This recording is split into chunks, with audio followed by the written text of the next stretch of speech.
चाहिँ रुममा बस्दा बस्दा बोर भएर यसो माथि डाँडातिर डुल्न आएको थिएँ।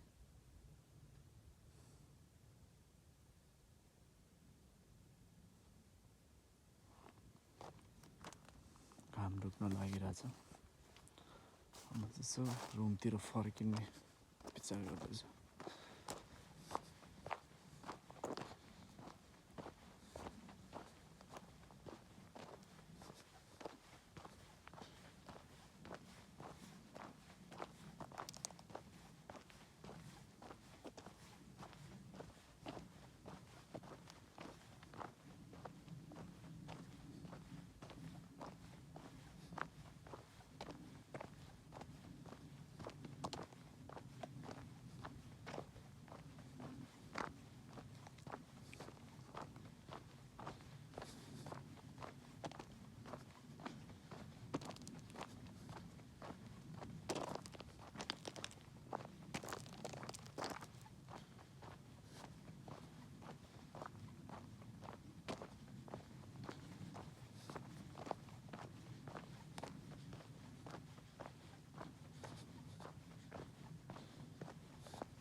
यो सबै तलको चाहिँ सबै जैतुनको खेती, पुरै जैतुन नै जैतुन लगाएको छ।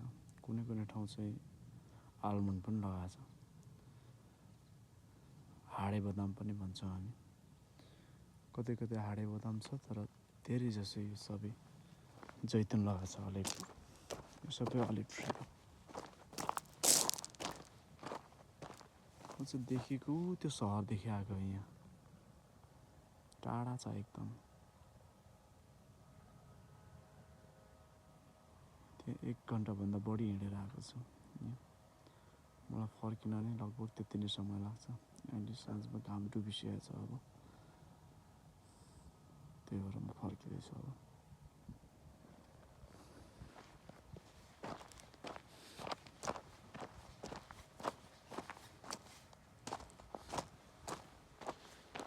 त्यसलाई चाहिँ माइया भन्छ। माइज्या पनि भन्ने गर्छ कसैले, कसैले माइया। उच्चारण के फरक फरक दुईवटा उच्चारण गरेर छ। कतिले माइया भन्छ, कसैले माइज्या।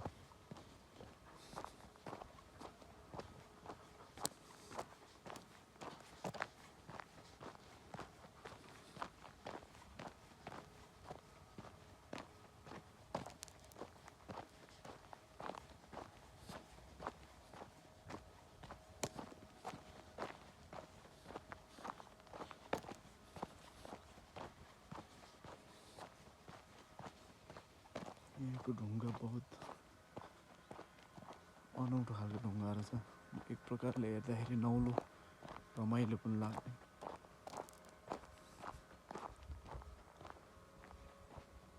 हाम्रो नेपालतिर चाहिँ यस्तो खासै यस्तो ढुङ्गाहरू देखाएको छैन मैले। तर यो स्पेनमा चाहिँ म्याक्सिमम मैले एरियाहरू हेर्दा यस्तै देखिरहेको छु।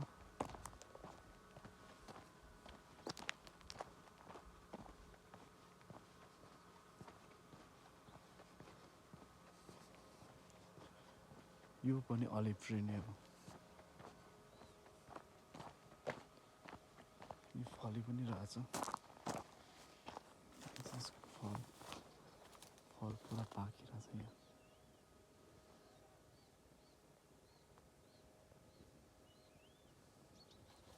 भिडियोमा देख्नलाई गाह्रो पर्यो। यसरी फलिरहेछ, तर यो सायद स्याहार नपुगेर किन यो गोडमेल नपुगेको कतै कतै मात्र फलिरहेछ।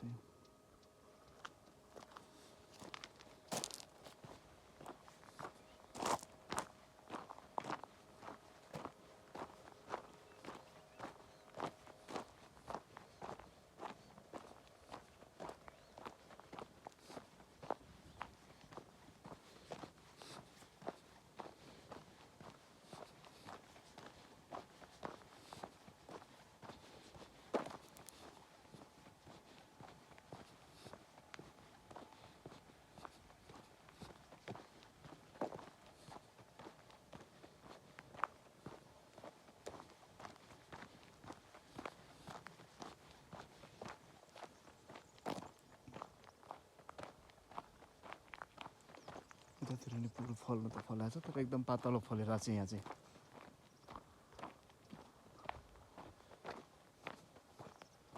सप्रेको बोटहरूमा चाहिँ एकदम धेरै फलेर हुन्छ बाक्लो फलेर हुन्छ यो कतै कतै फलेर चाहिँ यी हेर्दाखेरि सायद रोपियो जस्तो देख्दैन ठुल्ठुलो रुख भइसकेको छ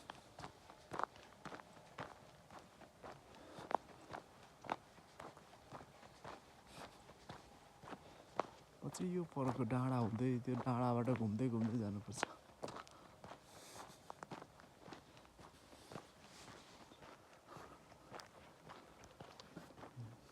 जस्तो यो हिउँद समयमा भए पनि आकाश चाहिँ एकदम क्लियर छ हाम्रो नेपालमा चाहिँ प्रायः हिउँद समयमा तुवालो लाग्ने गर्छ यहाँ चाहिँ प्रायः मैले खै तुवालो देखाएको छैन यो सायद चिसो मौसम भएर पनि होला काठमाडौँ र यो यहाँको मौसमहरू चाहिँ मलाई कतै कतै उस्तै उस्तै हो कि जस्तो लाग्यो हो भने केही मात्र चिसो हो अहिलेसम्मको फिल्डमा चाहिँ पछि बढ्दै जान्छ होला त्यो फरक कुरा तर अहिलेसम्म चाहिँ काठमाडौँ र यहाँमा मैले खास अन्तर पाइनँ त्यत्तिकै जाडो छ यहाँ काठमाडौँमा जतिको हुन्छ त्यस्तै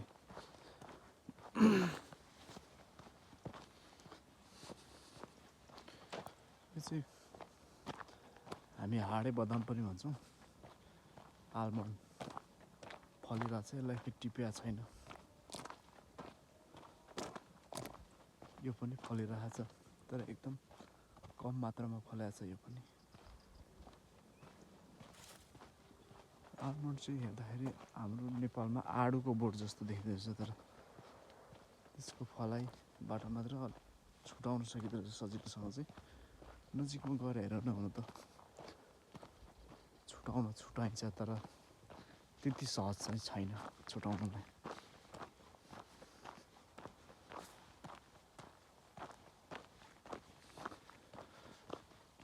जस्तो यो उजाड पाखा देखिन्छ तर कतै कतै त्यो घरहरू चाहिँ छ उ त्यसरी एउटा कहाँ कहाँ घरहरू छ यो सायद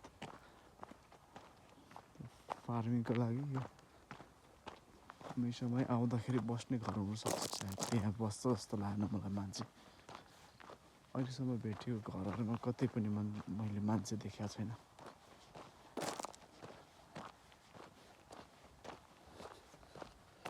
यहाँको वनस्पतिहरू सबै यो के भएर हो सायद माटो राम्रो छैन के भएर यस्तो एकदम झाडी परेको मात्र छ यहाँ यस्तो खुला ठाउँमा हाम्रो नेपाल त पुरै अग्लो अग्लो रुख हुने गर्छ नि तर यहाँ चाहिँ कुनै पनि अग्लो रुख देखाएको छैन मैले अहिलेसम्म एकदम होचो होचो पोथ्रा परेको रुखहरू छ